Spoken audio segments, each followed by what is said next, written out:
How to Create a Glitch Monologues Season 37 Chapter 3. This is Season 37 of How to Create a Glitch in the Matrix Monologues Episode 3. In this episode, we will be integrating our discussions early in the podcast in relation to direct and indirect ground with reactive emotionality. To start out, whenever you act on a perception of the other, the attribution by assumption of qualities to some other, your action generates reactive emotionality.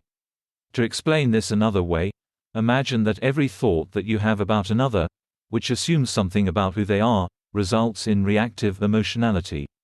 You may simply be shifting position while seated during a meeting, but part and parcel with that movement are contingent thoughts, beneath the surface, which generate reactive emotionality in the object of those thoughts.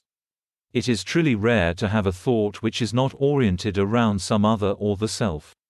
In the state of integration, all thoughts are reactively oriented around the self or the other. As such, imagine that the object of those thoughts generates reactive emotionality antithetical to the assumption. Let me give you an example. Suppose you are seated in a business meeting. Suppose your coworker shows up late, and you notice that he is unkempt, his attire messy. You glance at him and notice this state of his appearance, and in so doing, your mind reactively assumes that he slept in that morning. As part of that assumption, which manifests as reactive thoughts, your coworker unconsciously reacts, indicating, albeit in a higher level expression, not perceptible to the ear immediately, that in fact his mother was in the hospital that evening and he didn't get home until 8:30 a.m. Thus, when he is expressing meaning, his hands dialectically oppose your assumption, generating a narrative which explains his poor appearance, whilst he gives a presentation on budget projections. The point is, that even when we do not speak our responses to the assumptions of others, our body language, reactive emotionality generates narratives which elaborate our circumstances in an almost imperceptible fashion. Or perhaps you are eating lunch with a coworker who you are attracted to. Your mind generates assumptions based upon the contingent observations you have, to the extent they are colored by attachment, which she responds to unconsciously, through the various plates of meaning.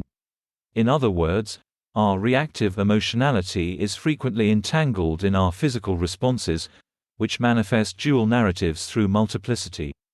Now, what does this have to do with direct ground and indirect ground? Direct ground are the suppositional assumptions which underlie our responses to our perceptions. They may precede those perceptions, in the sense that they induce the perceptions themselves. Indirect ground are the actions, behaviors, thoughts and words we construct upon those assumptions. Sometimes, one can perceive the indirect ground reactive emotionality which is incipient through the perceptions of others, by dissembling the network of connected contingencies which shield our perceptions from the actions of others. It is possible to continuously dissemble one's own thought processes, to attain an understanding of the perceptions of others, through the reactive emotionality that they generate. Supposing in the first example, the coworker were to observe his behavior, and deduce that he is expressing a narrative about what happened the night before with his family member, and from that assert that the air was pregnant with the assumption that he had just simply slept in. Our own actions are clues as to the perceptions of others, because they are reactive or dialectical to the assumptions that comprise part of the perceptions of others. The process of dissembling one's own thought processes is often fruitful in drawing conclusions about the thought processes of others, because like a house of cards, we are all expressing meaning contingently, thought upon assumption upon thought. And this house of cards can be gently deconstructed from the top down to observe the underlying undercurrents of a room. Reactive emotionality, perceptions, are thus often clues as to the motivations, thoughts and perceptions that we create and encounter through our daily life, which can give us insight into the minds of others. Now, the opposite is also true. Sometimes our fixed beliefs, our direct ground, is an assertion which blinds us to the underlying perceptions of others. In the example of the lunch with the attractive coworker, for example, we may have a fixed belief that we are unattractive, which may contingently ground false perceptions of the other's behavior. Thus, the other may be indeed attracted to us as well, But we cannot dissemble our own house of cards to see it, because underlying the contingent thoughts is this fixed, false belief about our attractiveness.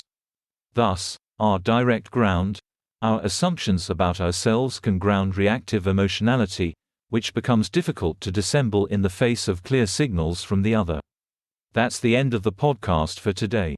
If you enjoyed it, please like, comment and subscribe.